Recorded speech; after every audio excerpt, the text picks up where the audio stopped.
Halo semuanya, selamat datang lagi di podcast Suara Buku, tempat kamu bisa membaca lewat telinga. Kali ini kita akan ngobrolin isi dari bab pertama buku Filosofi Teras karya Henry Manambiring. Judul babnya cukup unik dan nyentil, yaitu Survei Khawatir Nasional. Kita bakal bedah bareng, tapi jangan khawatir, santai saja kayak lagi ngobrol sore. Banyak yang merasa gelisah. Jadi, di awal buku ini, Mas Henry cerita kalau dia pernah bikin survei kecil-kecilan lewat media sosial. Pertanyaannya simpel, apa sih yang paling bikin kamu cemas atau kepikiran terus belakangan ini? Jawabannya, beragam banget, tapi sebagian besar orang ternyata merasa cemas soal hal-hal yang gak sepenuhnya bisa mereka kontrol. Contohnya, penilaian orang lain, masa depan yang gak pasti, pekerjaan yang bikin stres, drama percintaan, bahkan hal sepele yang akhirnya jadi beban pikiran. Ini nunjukin kalau ternyata kita, generasi yang hidup di era serba digital, justru makin gampang ngerasa khawatir. Bisa dibilang ini semacam wabah atau gelisah versi modern. Dunia tuh canggih, tapi mental kok koyak. Nah, ini yang jadi ironi. Kita hidup di zaman yang katanya serba mudah. Mau pesan makanan tinggal klik, mau ngobrol tinggal video call. Tapi kenapa mental kita malah sering rapuh? Jawabannya, mungkin karena kita belum tahu gimana caranya ngelola pikiran dan perasaan.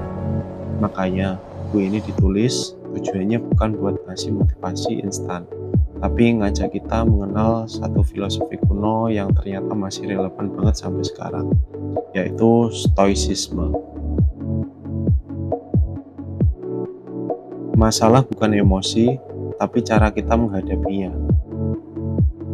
Kita diminta buat jadi orang cuek atau enggak punya emosi, ya, tapi lebih ke arah bagaimana cara kita merespons hal-hal yang terjadi dalam hidup. Kebanyakan dari kita terlalu sibuk ngurusin hal-hal di luar kendali kita, sampai lupa ngatur yang bisa kita kendalikan, yaitu cara pikir kita sendiri. Dan ini bukan salah siapa-siapa kok. Emang nggak ada sekolah yang ngajarin cara ngatur emosi atau cara berpikir jernih di tengah kekacauan hidup. Oke, poin selanjutnya yaitu awal dari perjalanan mental yang lebih sehat. Nah, bab pertama ini sebenarnya semacam pemanasan. Kita diajak buat ngaca dulu, melihat pola pikir kita, kenapa gampang stres, kenapa sering merasa gak damai. Mulai dari sini kita bakal diajak pelan-pelan buat memahami dan menerapkan cara berpikir ala stoik, alias cara hidup yang lebih tenang, realistis, dan rasional.